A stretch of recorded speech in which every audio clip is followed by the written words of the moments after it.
Hey, 10-minute daily reality check. We're into September. We're in the last quarter of the year. Football starts tomorrow night.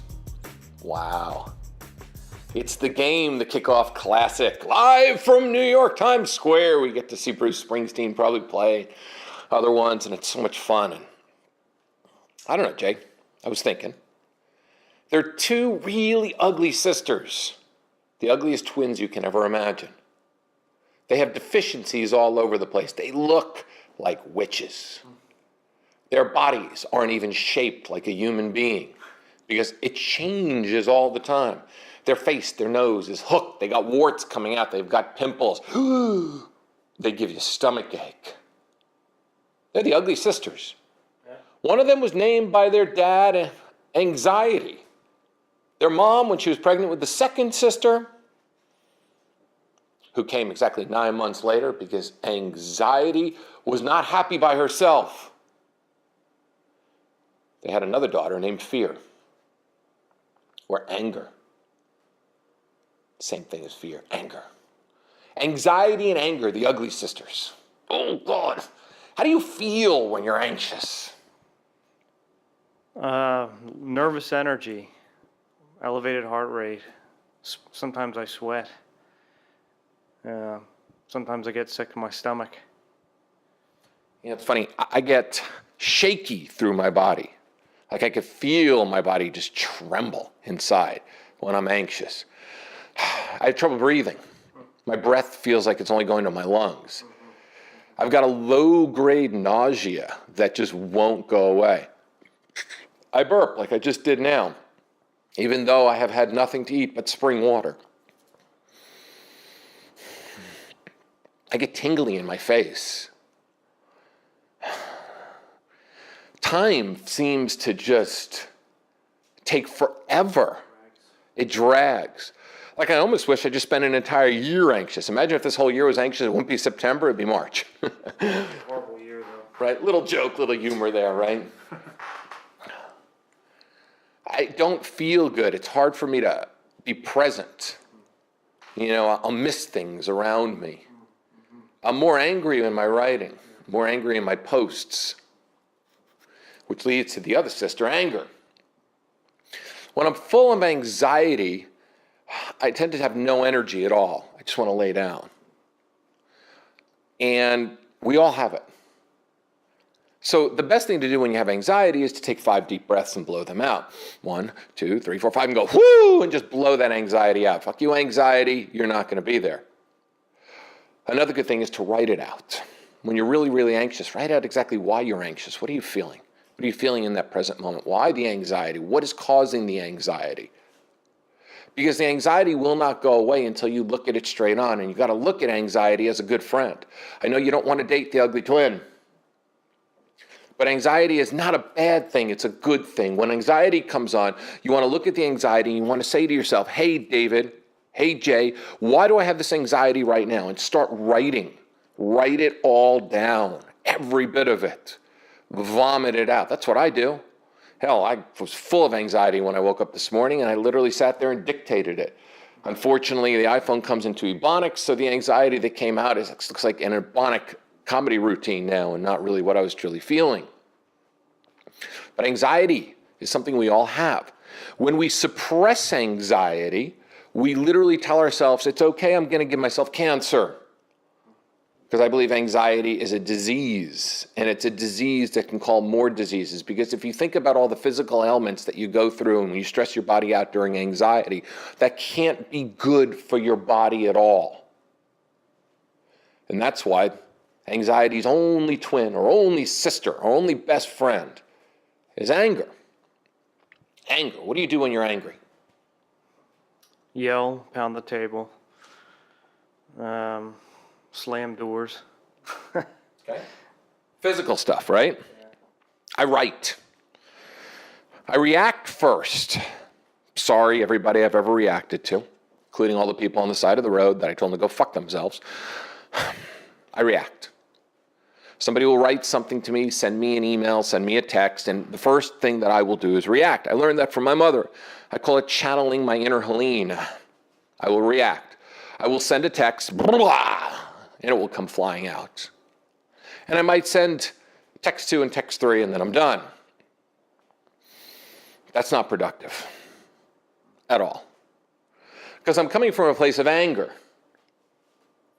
I'm being triggered. I don't even know why I'm being triggered yet, but the person triggered me, so of course I'm going to go and attack them.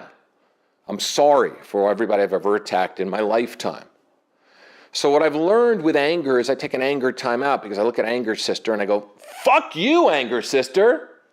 I hate you, you mushy, wart-nosed little motherfucker. So I look at anger sister and I say to myself, okay, let me be productive now. Let me sit in my anger. Let me process my anger. Let me feel my anger, because obviously my anger is coming up for a reason. Why is it coming up? Is it the person that did something to me? Is it something that they triggered from my past? Because we know our past can fuck us up. Is it something that happened to me before and is repeating and I don't want to stand for that behavior? Whatever it might be. But you need to literally take that anger and figure out why you're angry. Start writing things down. Write it all down.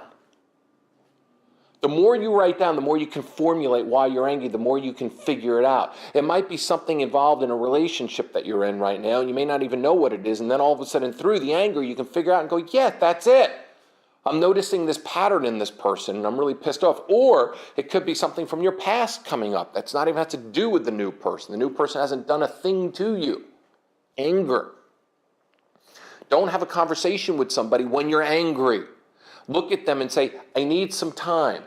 Might be 10 minutes, 20 minutes, or 2 days. You get nothing accomplished when you go at somebody and go, ah! And you just scream right at them words, because that's what they hear. It doesn't matter if you just said, hey, babe, I really am having a lot of trouble today. You're angst. Because all they hear is, ah! They hear attack. And when they hear attack, they can't react. They can't listen with an open heart. They're going to react with the exact thing back because we're just energy. What we bring is what we get back. So I know when I'm angry, I like to take a time out. I got to figure it out. I got to figure out the fuck why I'm feeling this way.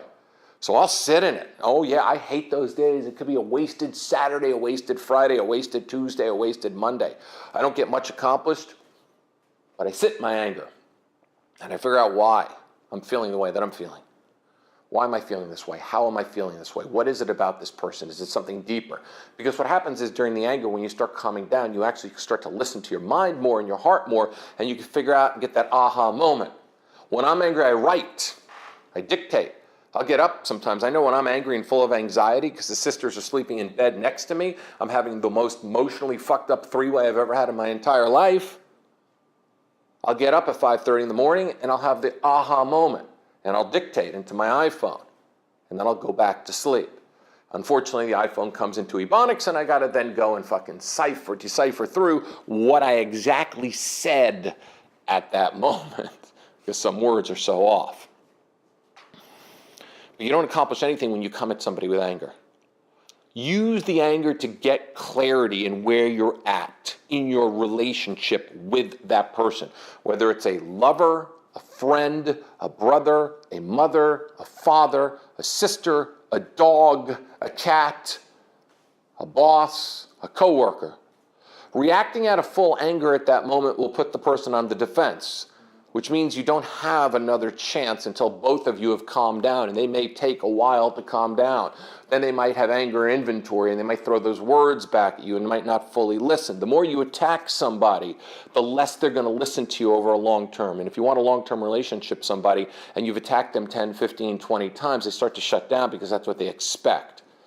They expect to be attacked. So what they do is they go into prevention mode. They block your phone. They don't answer a text. They don't call you back. That's what you're doing to each other. You're blocking one another from really being able to express. And a lot of it is based on your past.